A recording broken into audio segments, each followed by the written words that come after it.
நம்முடைய ஆண்டவரும் இரட்சகரும் கர்த்தரும் ஆகிய இயேசு கிறிஸ்துவின் நாமத்தினாலே இந்த காலை வேளையில உங்களுக்கு வாழ்த்துதலையும் வணக்கத்தையும் ஸ்தோத்திரங்களையும் கூறிக்கொள்ளுகிறேன்.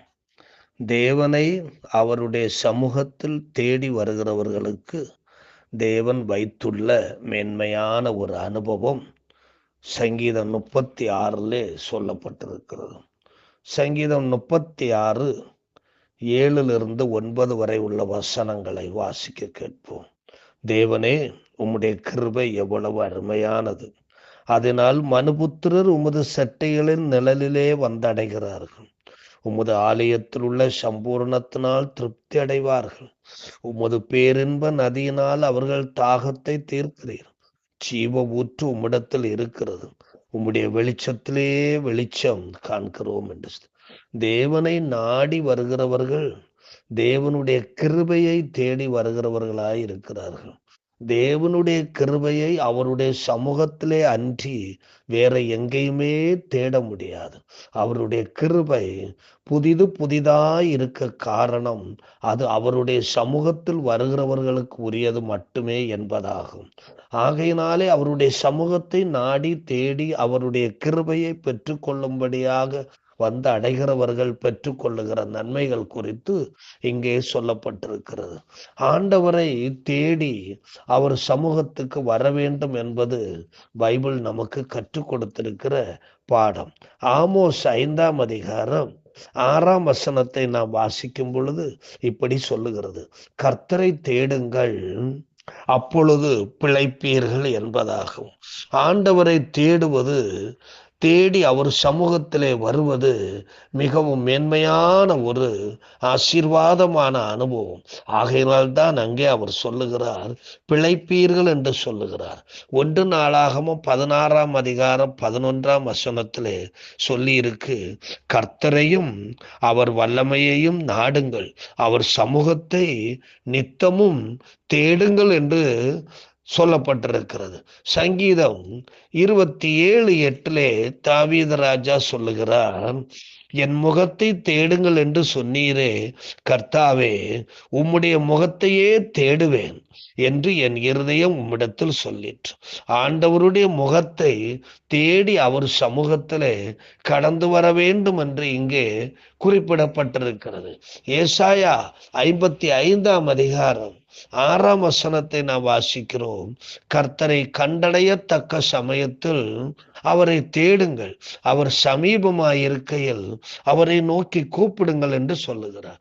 இயேசு கிறிஸ்துவும் கூட சீஷர்களுக்கு போதிக்கும் பொழுது மத்தேயு 6:33 சொல்லுகிறார், முதலாவது தேவனுடைய ராஜ்யத்தையும் அவருடைய நீதியும் தேடுங்கள் என்று சொல்லுகிறார். இவ்விதமாய் தேவனை தேடும்படியாக அவர் சமூகத்தை நாடி வந்தார்கள். அவ்விதம் தேவனை தேடி அவர் சமூகம் வந்தவர்களுக்கு தேவன் நன்மையை கொடுக்கிறவராய் இருக்கிறார். தாவீது சங்கீதம் 36:7-9 வரை உள்ள பகுதியிலே அவ்விதமான அனுபவத்தை குறித்து அவர் கூறுகிறார். அவர் சமூகத்தை நாடி ஏறடித்து ஜெபிப்பவருக்கு தேவனுடைய கிருபையை தேடி அவருடைய சமூகத்தில் வருகிறவர்களுக்கு தேவன் அதிகமான நன்மையை வைத்திருக்கிறார்.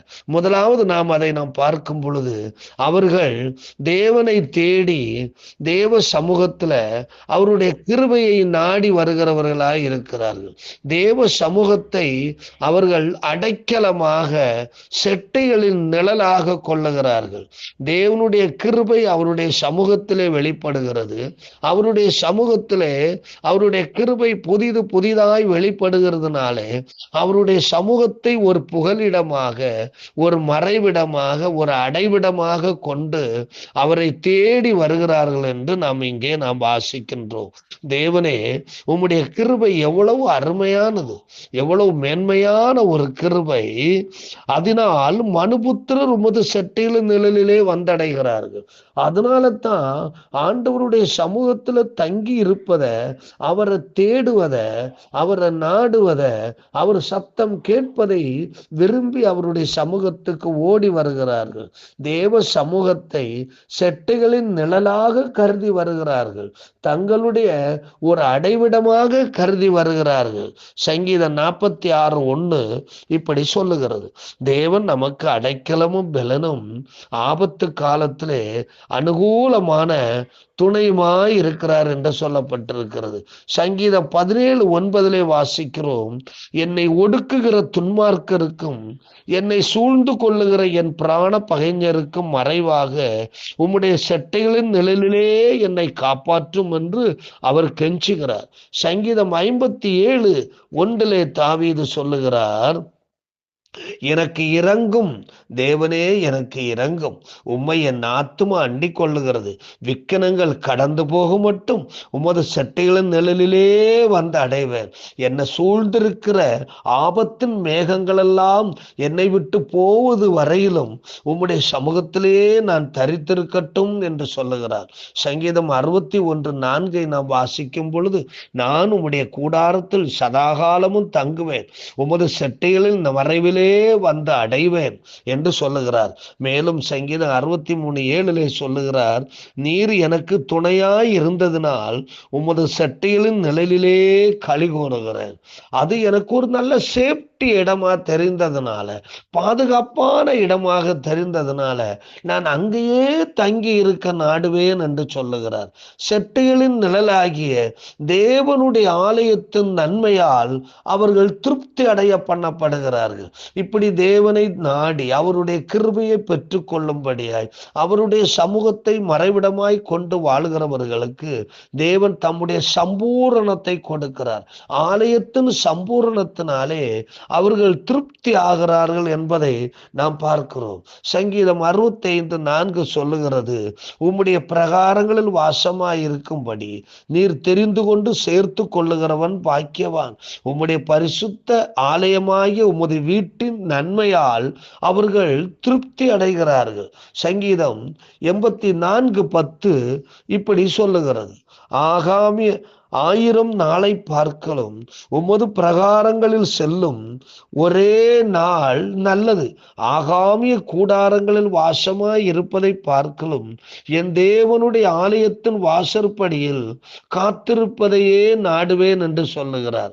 ஏசாயா 65:13 அவர் சொல்லும் போது இப்படி சொல்லப்பட்டிருக்கிறது, ஆதலால் கர்த்தராகிய ஆண்டவர் சொல்லுகிறார், இதோ என் ஊழியக்காரர் புசிப்பார்கள், நீங்களோ பசியாய் இருப்பீர்கள்.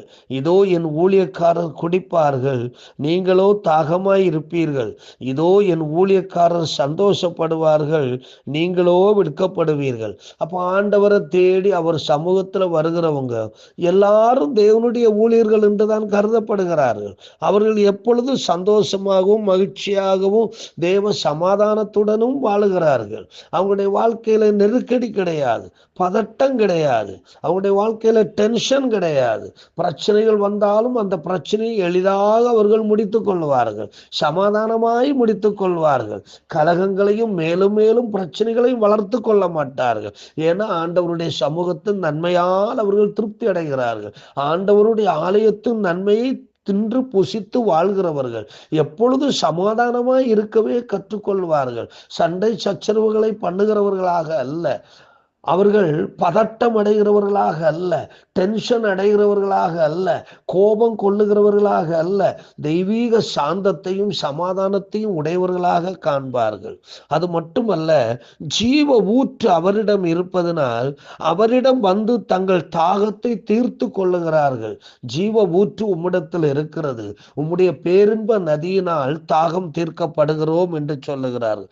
ஜீவ ஊற்றை கண்டு அதிலே பருகி தாகம் தீர்ந்தவன் அநேகருக்கு அவன் ஜீவ ஊற்றாக மாறுவான்.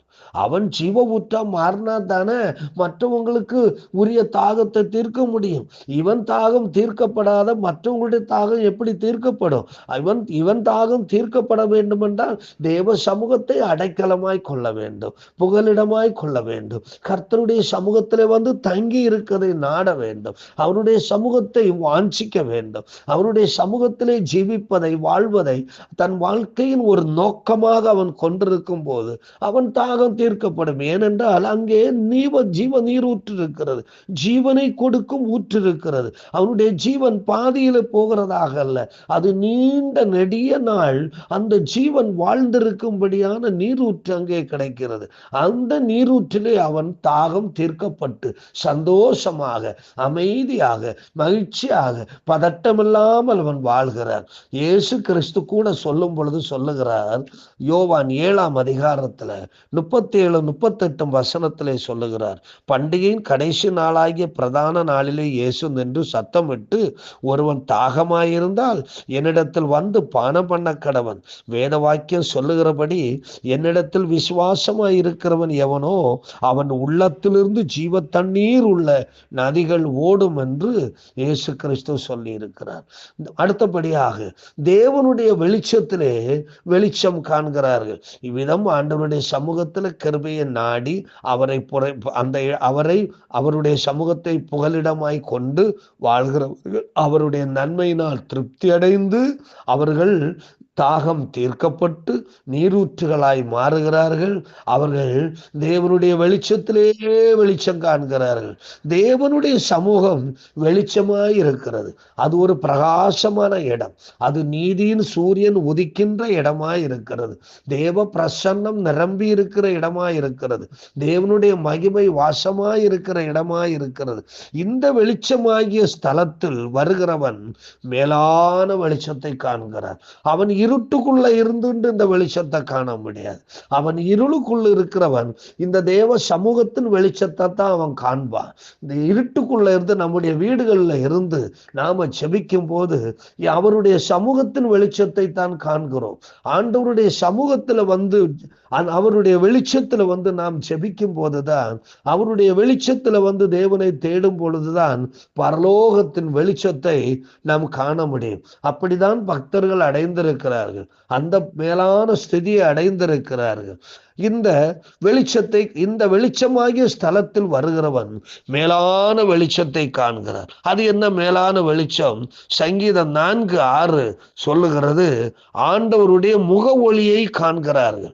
ஆண்டவருடைய முகத்தின் வெளிச்சத்தை அவர்கள் காண்கிறார்கள். எங்களுக்கு நன்மை காண்பிப்பவன் யார் என்று சொல்லுகிறவர்கள் அநேகர். கர்த்தாவே, உம்முடைய முகத்தின் ஒளியை எங்கள் மேல் பிரகாசிக்க பண்ணும் என்று சங்கீதக்காரன் சொல்லுகிறார். மேலும் சங்கீதம் 89:15 நாம் வாசிக்கும் போது அங்கே சொல்லப்பட்டிருக்கிறது, அவர்கள் உம்முடைய முகத்தின் வெளிச்சத்தில் நடக்கிறதுனால பாக்கியவான்களாய் இருக்கிறார்கள். ஆண்டவருடைய முகத்தின் ஒளியை அவர்கள் அடைந்து முகத்திலும் அகத்திலும் வெளிச்சமுடையவர்களாய், தேவனை தரிசிக்கிறவர்களாய், தேவனுடைய மகத்துவங்களை அறிகிறவர்களாய் மாறுகிறார்கள். மட்டுமல்ல, வசனத்தின் வெளிச்சத்தை அவர்கள் காண்கிறவர்களாய் இருக்கிறார்கள். ஆண்டவருடைய முகத்தின் ஒளியை மட்டுமல்ல, அவருடைய வசனத்தின் வெளிச்சத்தையும் காண்கிறவர்களாய் இருக்கிறார்கள். சங்கீதம் 119:105 சொல்லுகிறது, உம்முடைய வசனம் என் கால்களுக்கு தீபமும் என் பாதைக்கு வெளிச்சமுமாய் இருக்கிறது. இப்படி ஆண்டவருடைய சமூகத்துல வந்து வசனத்தின் வெளிச்சத்தை அவருடைய வெளிச்சத்திலே கண்டவர்கள் வெளியே நடந்து போனாலும் இடரமாட்டார்கள். ஏனென்றால் அவர்களுடைய கால்களுக்கு தீபமும் பாதைக்கு வெளிச்சத்தையும் தேவன் தம்முடைய வசனத்தை வைத்திருக்கிறார். 130ஆம் வசனத்துல நான் வாசிக்கிறோம், உம்முடைய வசனத்தின் பிரசித்தம் வெளிச்சம் தந்து பேதைகளை உணர்வுள்ளவர்களாக்கும். புத்தி கட்டத்தனமா முட்டாள்தனமா செயல்படாதபடிக்கு ஞானமாய் செயல்படும்படியாக இந்த வசனத்தின் வெளிச்சம் நமக்கு பிரசித்தம் தந்து நம்மை மேலாக்குகிறது. நீதிமொழிகள் 6ஆம் அதிகாரம் 8ஆம் வசனத்தை வாசிக்கும் பொழுது சாலமன் ஞானி இப்படி சொல்லுகிறார். நீதிமொழிகள் 6:28-23 வாசிக்கும் போது, கட்டளையே விளக்கு, வேதமே வெளிச்சம், போதக சிற்சையே ஜீவ வழி என்று சொல்லப்பட்டிருக்கிறது. இந்த வெளிச்சம் கண்டவர்கள், இந்த வெளிச்சத்திலே வெளிச்சம் கண்டவர்கள், எபேசியர் 5 அதிகாரம் 8 வசனத்தின்படி அவர்கள் கர்த்தருக்குள் வெளிச்சமாயிருக்கிறார்கள், வெளிச்சத்தின் பிள்ளைகளாய் நடந்து கொள்வார்கள். அன்பு நிறைந்த ஆண்டவரே, இந்த காலை வேளையில உமக்கு நாங்கள் நன்றி செலுத்துகிறோம். ஆண்டவரே, உம்முடைய சமூகத்துல வந்து இவ்வளவு மேன்மையான மகத்துவத்தை கண்ட தாவீதை போல நாங்களும் உம்முடைய சமூகத்திலே கடந்து வந்து ஆண்டவரே, ஒரு பதட்டமில்லாத, ஒரு சமாதானமான, ஒரு மகிழ்ச்சியான, ஆண்டவரே, ஒரு சந்தோஷமான வாழ்க்கை வாழ எங்களுக்கு நீர் வைத்திருக்கிறீர். ஆண்டவரே, எங்களுக்கென்று தேவன் ஒரு இடத்தை வைத்திருக்கிறீர். நாங்கள் உம்மை தேடி உம்முடைய சமூகத்துல வந்து உம்மை நாடி நிற்கிறவர்களாய், உம்முடைய கிருபையை தேடி நிற்கிறவர்களாய் இருக்க எங்களுக்கு உதவி செய்யும். எங்களையும் தாழ்த்தி உம்மிடத்திலே ஒப்புக் கொடுக்கிறோம். இயேசு கிறிஸ்துவின் மூலம் கேட்கிறோம், இரக்க நிறைந்த பரமபிதாவே. ஆமேன். God bless you.